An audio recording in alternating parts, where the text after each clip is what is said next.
বৃষ্টিপাতের সম্ভাবনা দক্ষিণবঙ্গের ক্ষেত্রে যেটা বলা হলো 20 থেকে 21 তারিখের মধ্যে বিক্ষিপ্তভাবে বজ্রবিদ্যুৎ সহ বৃষ্টিপাতের সম্ভাবনা থাকবে দক্ষিণবঙ্গের জেলাগুলিতে। দক্ষিণবঙ্গের জেলাগুলিতে বর্তমানে দিনের তাপমাত্রা স্বাভাবিকের থেকে অনেকটাই বেশি রয়েছে। বিশেষ করে পশ্চিমের জেলাগুলো প্রায় 4 থেকে 6 ডিগ্রি মতো বেশি রয়েছে দিনের সর্বোচ্চ তাপমাত্রা। পশ্চিম বর্ধমান, বাঁকুড়া এইসব জেলাগুলো গত 24 ঘন্টা সর্বোচ্চ তাপমাত্রা 39 থেকে 40 ডিগ্রি কাছাকাছি ছিল। পুরুলিয়া, বীরভূম 38-39 ডিগ্রি কাছাকাছি রিপোর্ট হয়েছে গত 24 ঘন্টায়। যেখানে স্বাভাবিক এই সময় থাকার কথা দক্ষিণবঙ্গের জেলাগুলিতে 32 থেকে 34-এর মধ্যে। টেম্পারেচার কিছুটা কম রয়েছে দক্ষিণের জেলাগুলো। কলকাতা গত 24 ঘন্টা সর্বোচ্চ ছিল 34 ডিগ্রি কাছাকাছি। দমদম 37 ডিগ্রি কাছাকাছি ছিল গত 24 ঘন্টা। আগামী দুদিনে আরো 1 থেকে 2 ডিগ্রি মতো তাপমাত্রা বাড়ার সম্ভাবনা রয়েছে। তাপপ্রবাহের সতর্কতা থাকছে পশ্চিমের জেলাগুলি।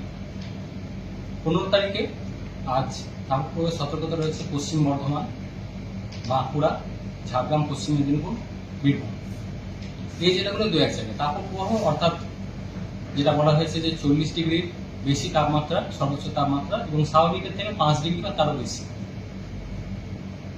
16-17 তারিখে নাগাদও এটা কন্টিনিউ করবে তাপপ্রবাহ। সেই সাথে 16-17 তারিখে দক্ষিণবঙ্গের অন্যান্য যে জেলাগুলো রয়েছে সেগুলোতেও যথেষ্ট গরম অস্বস্তিকর ওয়েদার কন্টিনিউ করবে। বেশিরভাগ জায়গাতেই তাপমাত্রা 37 ডিগ্রি বা তার থেকে বেশি থাকবে। তাপমাত্রা মেনলি কমার সম্ভাবনা থাকবে 20 তারিখ বা তারপর থেকে। 20 থেকে পরবর্তী কয়েকদিনের মধ্যে তাপমাত্রা বেশ খানিকটা আবার কমে যাবে। দিনের যে সর্বনিম্ন তাপমাত্রা সেটাও স্বাভাবিকের থেকে প্রায় 2 থেকে 4 ডিগ্রির মতো বেশি রয়েছে বেশিরভাগ জায়গায়। ফলে একটা গরম অস্বস্তিকর ওয়েদার দক্ষিণবঙ্গে রয়েছে বেশিরভাগ জায়গায়। 20 থেকে 21-এর মধ্যে তাপমাত্রা যেটা কমার কথা বলা হলো মেনলি বিক্ষিপ্তভাবে বজ্রবিদ্যুৎ সহ বৃষ্টিপাতের সম্ভাবনা থাকছে দক্ষিণবঙ্গের জেলায়। মানে তাপমাত্রা 20-21 তারিখ বা পরবর্তী কয়েকদিনে বেশ খানিকটা কমে যাবে। উত্তরবঙ্গের জন্য তাপমাত্রা বেশিরভাগ জায়গাতেই স্বাভাবিকের কাছাকাছি রয়েছে, কিছুটা বেশি রয়েছে যেটা দক্ষিণবঙ্গের সংলগ্ন জেলাগুলো যেমন মালদা, দিনাজপুর এইসব জেলায়। উত্তরবঙ্গ তাপমাত্রা কিছুটা বাড়বে, তবে এতটা অস্বস্তিকর ওয়েদার সেরকম না। 2 থেকে 3 ডিগ্রি মতো তাপমাত্রা বাড়বে। তুলনামূলকভাবে বেশি থাকবে মালদা, দিনাজপুর এইসব জেলাগুলো 36-37 ডিগ্রি কাছাকাছি সর্বোচ্চ। বৃষ্টিপাতের সম্ভাবনা উত্তরবঙ্গের ক্ষেত্রে মেনলি উত্তরের একদম উত্তরের যে জেলা রয়েছে দার্জিলিং, কালিম্পং, আলিপুরদুয়ার এই জেলাগুলো 2-1 জায়গায় হালকা ধরনের বৃষ্টিপাতের সম্ভাবনা থাকছে আগামী 2 দিনের মধ্যে 15 থেকে 16-র মধ্যে। অন্যান্য জেলাগুলো উত্তরবঙ্গে প্রধানত শুষ্ক ওয়েদার থাকবে। বৃষ্টিপাতের সম্ভাবনা দক্ষিণবঙ্গের ক্ষেত্রে যেটা বলা হলো 20 থেকে 21 তারিখের মধ্যে বিক্ষিপ্তভাবে বজ্রবিদ্যুৎ সহ বৃষ্টিপাতের সম্ভাবনা থাকবে দক্ষিণবঙ্গের জেলাগুলিতে। মেনলি 20 তারিখ নাগাদ বা 21 তারিখে যেটা বলা হচ্ছে যে জলীয়বাষ্পের প্রবেশ যথেষ্ট বাড়ার সম্ভাবনা রয়েছে। বর্তমানে যেটা চলছে পশ্চিমের শুষ্ক হাওয়া বেশি রয়েছে, যে কারণে তাপমাত্রা অনেকটা বেশি রয়েছে বা আরো একটু বাড়ার কথা বলা হচ্ছে।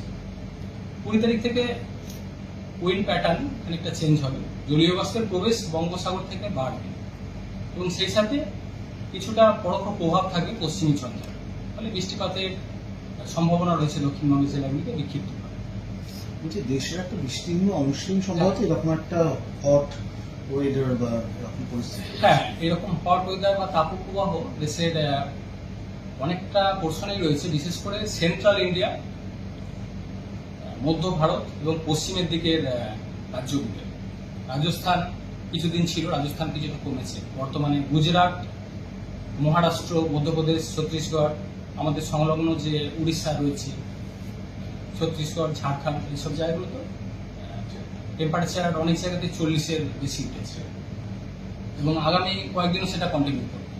যেহেতু আমাদের এরিয়াতে ড্রাই ওয়েস্টার্লি উইন্ড বেশি রয়েছে, অর্থাৎ পশ্চিমের যেসব জেলায় তাপপ্রবাহ অলরেডি চলছে সেখান থেকে ড্রাই এয়ার আমাদের এরিয়াতে প্রবেশ করছে বা আরও প্রবেশ করবে।